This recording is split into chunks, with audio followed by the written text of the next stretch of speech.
Si vous souffrez de polyarthrite rhumatoïde, sachez que certains aliments peuvent transformer votre quotidien en véritable calvaire articulaire. Découvrez lesquels avant qu'il ne soit trop tard. La polyarthrite rhumatoïde touche des millions de personnes dans le monde. Cette maladie auto-immune chronique provoque des inflammations douloureuses qui peuvent considérablement altérer la qualité de vie.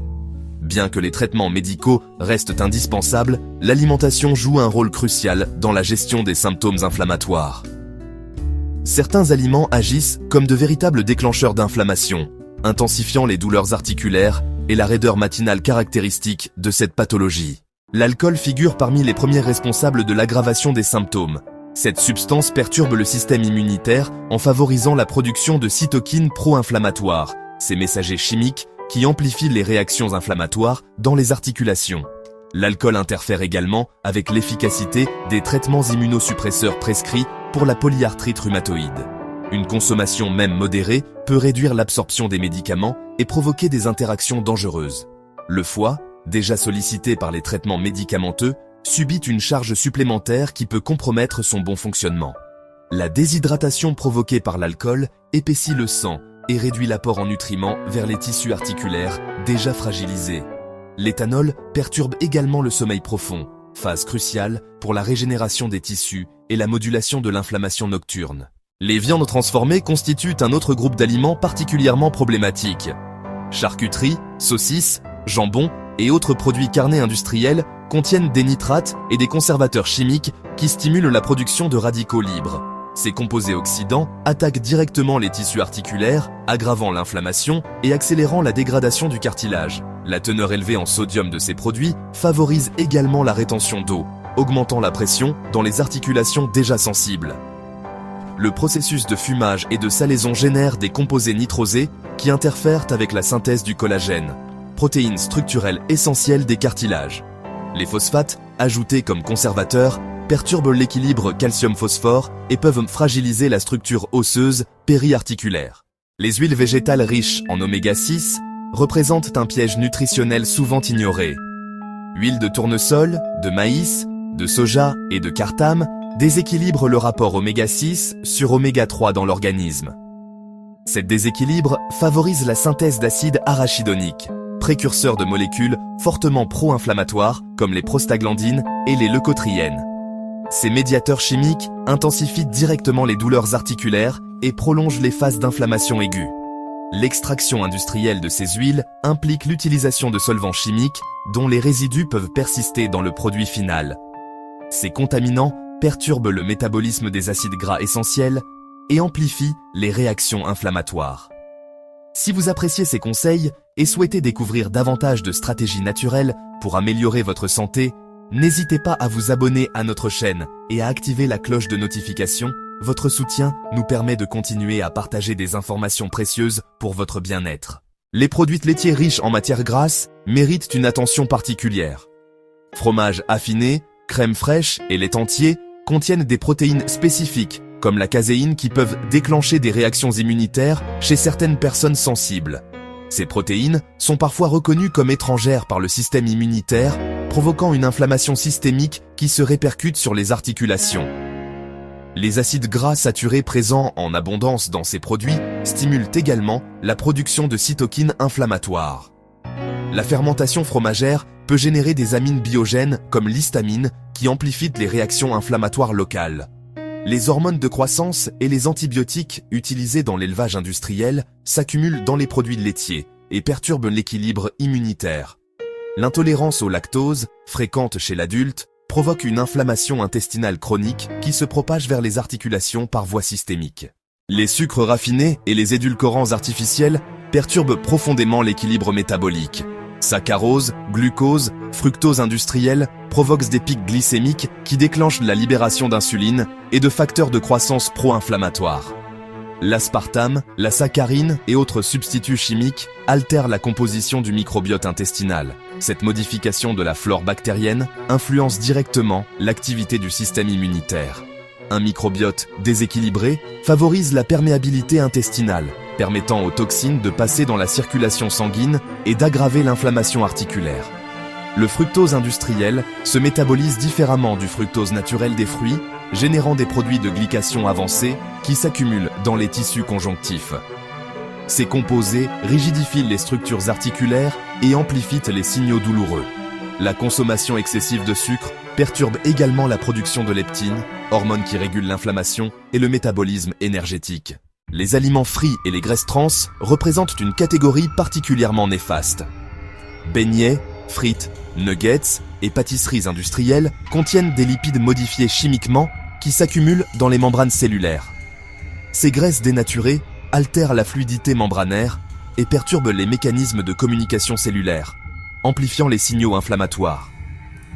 La cuisson à haute température génère également des composés de glycation avancés qui s'accumulent dans les tissus articulaires et accélèrent leur vieillissement. L'acrylamide formée lors de la friture des féculents possède des propriétés neurotoxiques qui peuvent aggraver la perception douloureuse. Les aldéhydes produits par l'oxydation des huiles de friture déclenchent un stress oxydatif massif dans les cellules articulaires.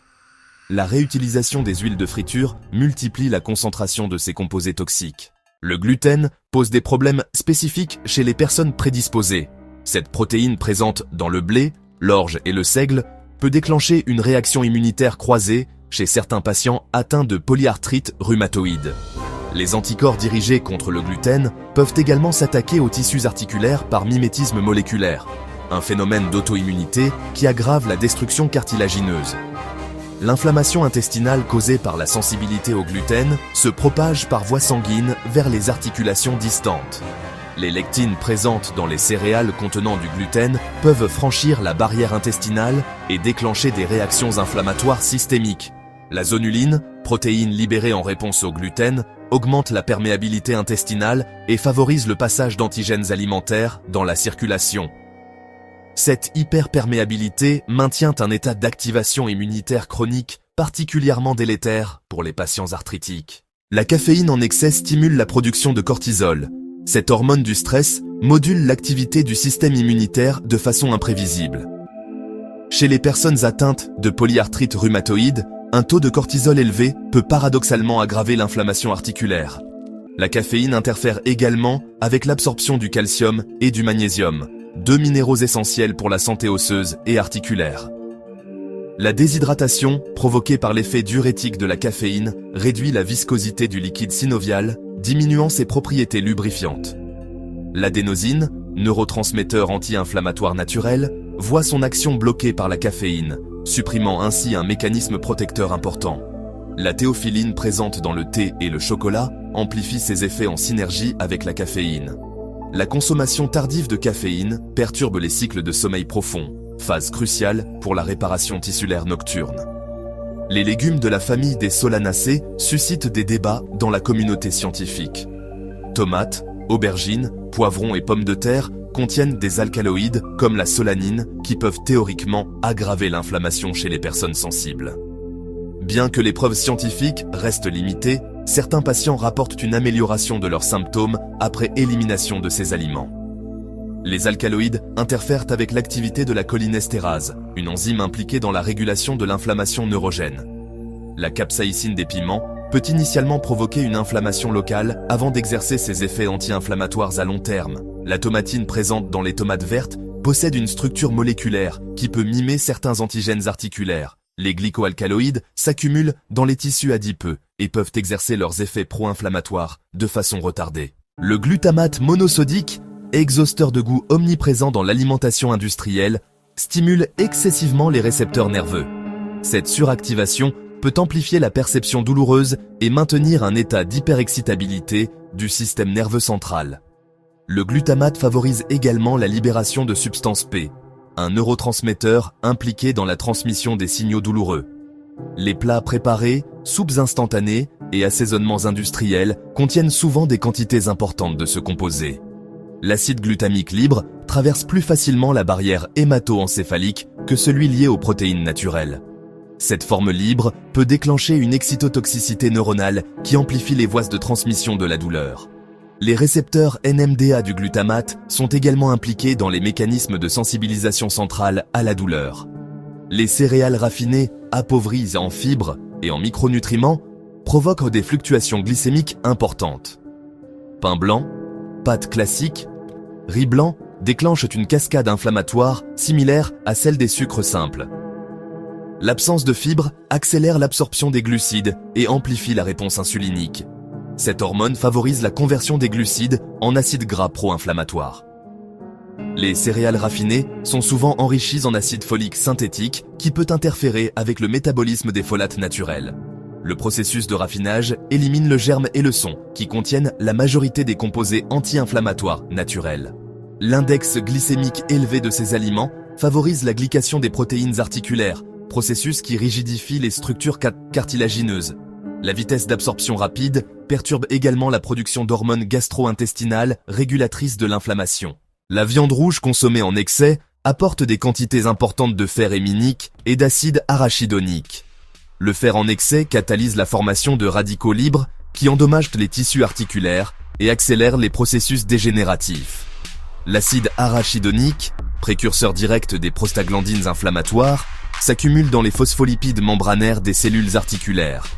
La cuisson à haute température de la viande rouge génère des amines hétérocycliques et des hydrocarbures aromatiques polycycliques, composés mutagènes qui perturbent l'équilibre immunitaire. La carnitine présente en abondance dans la viande rouge est convertie par certaines bactéries intestinales en triméthylamine, composé pro-inflammatoire. Le M favorise également la peroxydation lipidique et la formation de malondialdéhyde, marqueur de stress oxydatif. Les antibiotiques et hormones de croissance utilisés dans l'élevage industriel s'accumulent dans les tissus musculaires et perturbent l'équilibre immunitaire. Les aliments ultra-transformés concentrent de nombreux additifs chimiques aux effets synergiques. Colorants, conservateurs, émulsifiants et stabilisants interagissent entre eux pour créer un environnement pro-inflammatoire dans l'organisme. Ces substances perturbent l'intégrité de la barrière intestinale et modifient la composition du microbiote, deux facteurs clés dans la régulation de l'inflammation systémique. Les nanoparticules, utilisées comme additifs alimentaires, peuvent traverser les barrières biologiques et s'accumuler dans les tissus articulaires. Le dioxyde de titane, colorant blanc couramment utilisé, génère des espèces réactives de l'oxygène qui endommagent les cellules. Les carragénanes, extraits d'algues, provoquent une inflammation intestinale qui se propage vers les articulations. La gomme de guar et autres épaississants peuvent déclencher des réactions d'hypersensibilité retardées. Le sel en excès perturbe l'équilibre hydroélectrolytique et favorise la rétention d'eau dans les tissus périarticulaires. Cette accumulation liquidienne augmente la pression sur les terminaisons nerveuses et amplifie les sensations douloureuses. Le sodium stimule également l'activité des lymphocytes, T helper 17, cellules immunitaires particulièrement impliquées dans les mécanismes auto-immuns de la polyarthrite rhumatoïde. Un apport sodé excessif favorise la polarisation du système immunitaire vers un profil pro-inflammatoire. Le chlorure de sodium perturbe l'équilibre acido-basique et favorise l'acidose métabolique, terrain propice à l'inflammation chronique. L'excès de sodium interfère avec l'absorption du potassium, minéral aux propriétés anti-inflammatoires. La rétention hydrique induite par le sel augmente le volume sanguin et la pression artérielle, facteurs qui aggravent l'inflammation vasculaire. Les fast-foods combinent de nombreux facteurs aggravants dans un seul repas. Graisses trans, sucre raffiné, additifs chimiques et sodium s'associent pour créer un cocktail inflammatoire particulièrement néfaste. La fréquence de consommation de ces aliments corrèle directement avec l'intensité des poussées inflammatoires chez les patients atteints de polyarthrite rhumatoïde. Ces repas déséquilibrés perturbent également la sécrétion d'hormones gastro-intestinales impliquées dans la régulation de l'inflammation. L'acrylamide des frites et la formation d'amines hétérocycliques dans les viandes grillées créent un stress oxydatif majeur. La palatabilité élevée de ces aliments active les circuits de récompense et favorise la surconsommation compulsive. Les emballages plastiques libèrent des perturbateurs endocriniens qui interfèrent avec la régulation hormonale de l'inflammation. Les confitures et pâtisseries industrielles associent sucre raffiné, graisses saturées et additifs chimiques dans des proportions particulièrement déséquilibrées. Cette combinaison stimule la production d'interleukines, un bêta, et de facteurs de nécrose tumorale alpha, cytokine centrale, dans la pathogenèse de la polyarthrite rhumatoïde. Les colorants et arômes artificiels peuvent de quoi déclencher des réactions d'hypersensibilité qui se manifestent par une aggravation des symptômes articulaires. Le sirop de glucose-fructose, édulcorant industriel omniprésent, perturbe le métabolisme hépatique et favorise la stéatose. Cette surcharge lipidique du foie compromet sa capacité à métaboliser les médiateurs inflammatoires. Les agents de texture comme la lécithine de soja peuvent contenir des résidus de solvants d'extraction pro-inflammatoires. La durée de conservation prolongée nécessite l'ajout de conservateurs qui perturbent l'équilibre du microbiote intestinal. La margarine hydrogénée contient des acides gras trans qui s'intègrent dans les membranes cellulaires et perturbent leur fonctionnement. Ces lipides modifiés altèrent la production de médiateurs lipidiques anti-inflammatoires comme les résolvines et les protectines. La margarine industrielle contient également des résidus de solvants et de catalyseurs métalliques utilisés lors du processus d'hydrogénation. Ces contaminants chimiques s'accumulent dans les tissus adipeux et peuvent interférer avec le métabolisme des acides gras essentiels. Le nickel utilisé comme catalyseur peut déclencher des réactions allergiques retardées chez les personnes sensibles. Les antioxydants synthétiques, ajoutés pour prévenir le rancissement, peuvent paradoxalement devenir pro-oxydants à forte dose. La texture crémeuse artificielle masque souvent une composition lipidique déséquilibrée, riche en graisses saturées. Les boissons sucrées et sodas provoquent des pics glycémiques intenses qui déclenchent une cascade inflammatoire similaire à celle des sucres solides.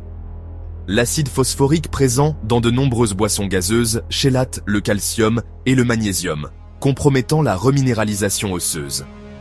Les édulcorants de synthèse modifient la composition du microbiote intestinal et perturbent la production de métabolites anti-inflammatoires par les bactéries bénéfiques. La caféine et la théine présentes dans ces boissons amplifient la réponse au stress et maintiennent un état d'activation immunitaire chronique. Le benzène, contaminant potentiel des boissons gazeuses, possède des propriétés mutagènes qui perturbent l'équilibre cellulaire.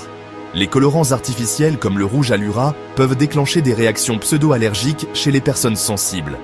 La gazéification artificielle peut aggraver les troubles digestifs et compromettre l'absorption des nutriments anti-inflammatoires. Les snacks industriels salés concentrent graisses saturées, sodium et additifs chimiques dans des portions souvent consommées de façon compulsive. Cette combinaison stimule les centres de récompense du cerveau tout en déclenchant une réponse inflammatoire systémique. Les exhausteurs de goût masquent la satiété naturelle et favorisent la surconsommation, amplifiant les effets néfastes sur l'inflammation articulaire. L'emballage de ces produits peut également libérer des perturbateurs endocriniens qui interfèrent avec la régulation hormonale de l'inflammation. L'huile de palme, fréquemment utilisée dans ces produits, contient des acides gras saturés spécifiques qui stimulent la production de cytokines inflammatoires. Les arômes artificiels peuvent contenir des aldéhydes et des esters qui perturbent le métabolisme hépatique des médiateurs inflammatoires. La texture croustillante obtenue par extrusion à haute température génère des composés de Maillard pro-inflammatoires. Les légumineuses en conserve, bien que nutritives, contiennent souvent des quantités importantes de sodium et de conservateurs. Le bisphénol A. Des boîtes de conserve migrent vers les aliments et perturbent l'équilibre hormonal. Ce composé chimique peut aggraver l'inflammation en interférant avec les récepteurs hormonaux. Les additifs anti-agglomérants et stabilisants utilisés dans ces produits peuvent déclencher des réactions d'intolérance chez les personnes sensibles. Le processus de stérilisation à haute température détruit une partie des composés anti-inflammatoires naturellement présents dans les légumineuses fraîches. Le DTA utilisé comme stabilisant peut perturber l'absorption des minéraux essentiels à la santé articulaire. Le chlorure de calcium, ajouté pour maintenir la fermeté, peut déséquilibrer le rapport calcium-magnésium. Les sulfites, utilisés comme conservateurs, peuvent déclencher des réactions d'hypersensibilité chez les personnes asthmatiques. Les huiles de coco et de palme, bien que naturelles, contiennent des acides gras saturés à chaîne moyenne qui peuvent stimuler l'inflammation chez certaines personnes. L'acide laurique et l'acide myristique présents dans ces huiles activent les récepteurs Toll-like 4, déclencheurs de l'inflammation innée. La production industrielle de ces huiles implique souvent des procédés de raffinage qui génèrent des composés pro-inflammatoires. Les résidus de pesticides concentrés dans ces huiles peuvent perturber le système endocrinien et aggraver l'inflammation systémique. L'acide palmitique, majoritaire dans l'huile de palme, favorise la résistance à l'insuline et l'inflammation métabolique. La température élevée de fusion de ces graisses peut compromettre leur métabolisme optimal dans l'organisme. L'impact environnemental de leur production génère également un stress psychologique qui peut aggraver indirectement l'inflammation. Les produits de la mer en conserve, malgré leurs bénéfices nutritionnels, peuvent contenir des métaux lourds et des conservateurs problématiques. Le mercure accumulé dans les gros poissons prédateurs interfère avec le métabolisme des acides gras, oméga 3 anti-inflammatoires. L'histamine formée lors de la conservation prolongée peut déclencher des réactions pseudo-allergiques. Les sulfites ajoutés pour préserver la couleur peuvent aggraver l'asthme et l'inflammation respiratoire chez les personnes sensibles. Le bisphénol A des boîtes de conserve perturbe l'équilibre hormonal et peut aggraver l'inflammation en interférant avec les récepteurs œstrogéniques. Les nitrites, utilisés dans certaines conserves de poissons, génèrent des nitrosamines potentiellement carcinogènes. La forte teneur en sodium de ces produits favorise la rétention d'eau et l'inflammation périarticulaire. Pour conclure, la gestion nutritionnelle de la polyarthrite rhumatoïde nécessite une approche globale et personnalisée. Chaque individu réagit différemment aux aliments. Il est donc essentiel de tenir un journal alimentaire pour identifier ses propres déclencheurs. L'élimination progressive de ces aliments pro-inflammatoires, associée à l'adoption d'un régime riche en antioxydants et en oméga 3, peut considérablement améliorer la qualité de vie. La consultation d'un professionnel de santé spécialisé en nutrition reste indispensable pour établir un plan alimentaire adapté à chaque situation. L'inflammation étant un processus complexe impliquant de nombreux médiateurs biochimiques, une approche nutritionnelle ciblée peut moduler favorablement cette cascade inflammatoire. La chronobiologie alimentaire, qui consiste à adapter les prises alimentaires au rythme circadien, peut également optimiser les effets anti-inflammatoires de l'alimentation. L'interaction entre le microbiote intestinal et le système immunitaire ouvre de nouvelles perspectives thérapeutiques basées sur la modulation de la flore bactérienne par l'alimentation. Si ce contenu vous a été utile et que vous souhaitez découvrir d'autres conseils pour optimiser votre santé naturellement, pensez à vous abonner à notre chaîne et à activer les notifications. Ensemble, nous construisons une communauté dédiée au bien-être et à la prévention santé.